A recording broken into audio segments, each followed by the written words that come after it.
Standard spruce 1 by 6 by 12 foot long.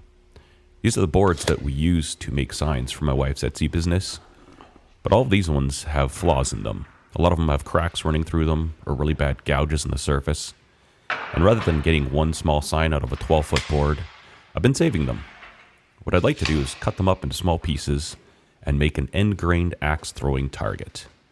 But I've got an idea on how to assemble this thing without glue that I think is going to work fairly well. I also don't want to spend too much time on this project, kind of hoping to have it done in about 2 hours. The longest part, I think, is going to be cutting up all these pieces at 6 inches long.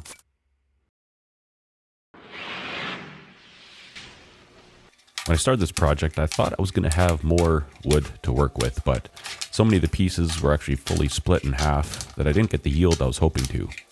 So I have to reevaluate the size I'm going to build this thing. Came out mildly smaller than I thought. We're about 27.5 inches by almost 30 inches. So I just cut some 2x4s for each side, just slightly shorter than the actual stack. And these aren't attached in any way. So I'm hoping that putting this banding on here, tighten it all up enough to keep everything together. Let's see. Oh yeah. Well, I think that's gonna work.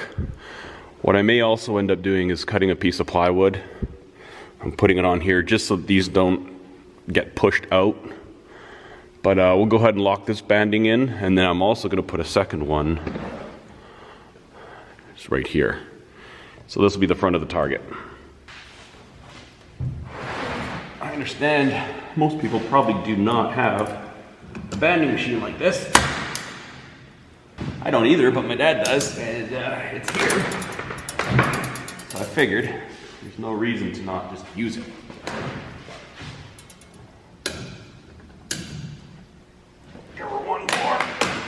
Real good.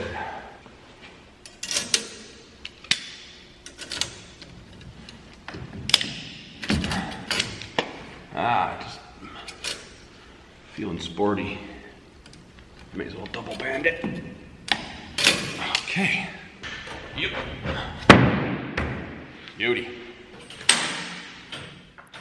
So the reason I wanted to build an axe throwing target was that last summer we went to a family camp and axe throwing was one of the activities you could do. Ever since then, I thought, you know what, I should build one of those. And I just noticed that Princess Auto had small axes on sale and they looked like they'd be perfect for throwing. So I thought now's the time to do this project. And I thank Princess Auto for sponsoring this video.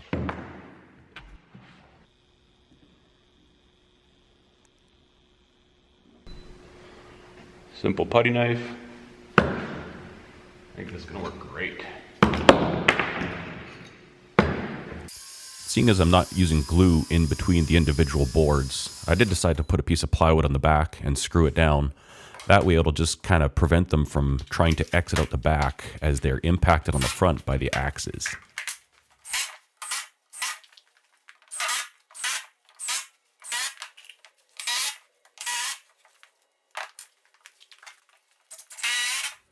Now, I've heard that a lot of people get really into axe throwing, and that is not my intention. It's not like I'm training or anything like that. This is just something that I'd like to do as a family or when we have friends over. But I did notice that the International Axe Throwing Federation has dimensions listed on their website as to what a regulation size target is, so we're just going to use that. In the interest of time, I decided to use a Magnum Sharpie and a string around a screw to lay out these circles. Again, this is the regulation target size. I was going to paint it, but I thought, you know what, for now, this will be a little bit better. Well, quicker. It'll be quicker.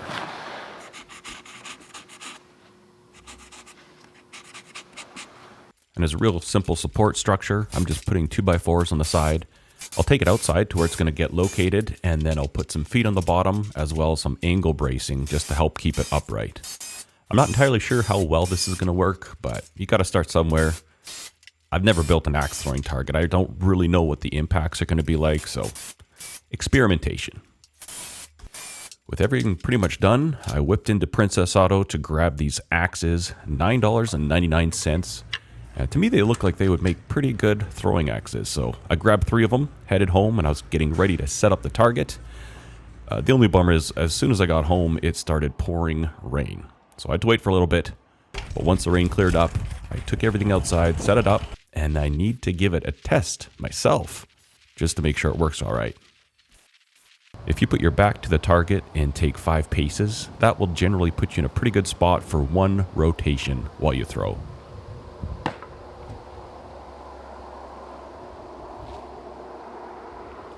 You know, somehow I thought it would be a lot easier. It's a little more difficult than I remember. One thing with this target, it's probably too high. I think I'm going to lower it. Also, I should have something around it so that if I miss this big 30 by 30 box, it's not going to go too far. I'm not going to lose the axes, but I think with a little practice, I could get better. Just got to test it a little bit more, and then we'll let the kids have a look.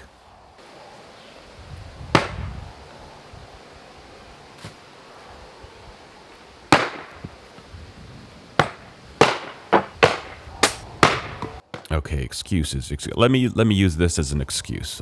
The handles were wet.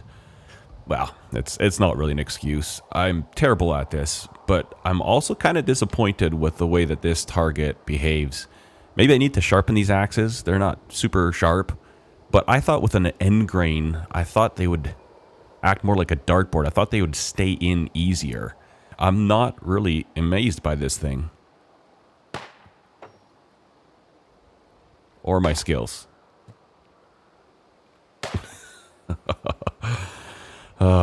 Maybe the kids will enjoy it. Maybe they'll be better than me.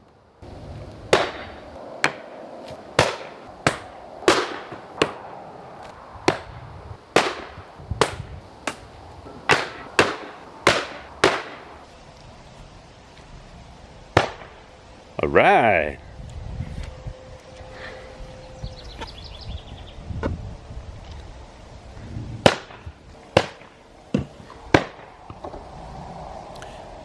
We're definitely having a lot of fun with this axe throwing target, and with a little practice, I'm slowly getting better. I do need to reinforce this frame.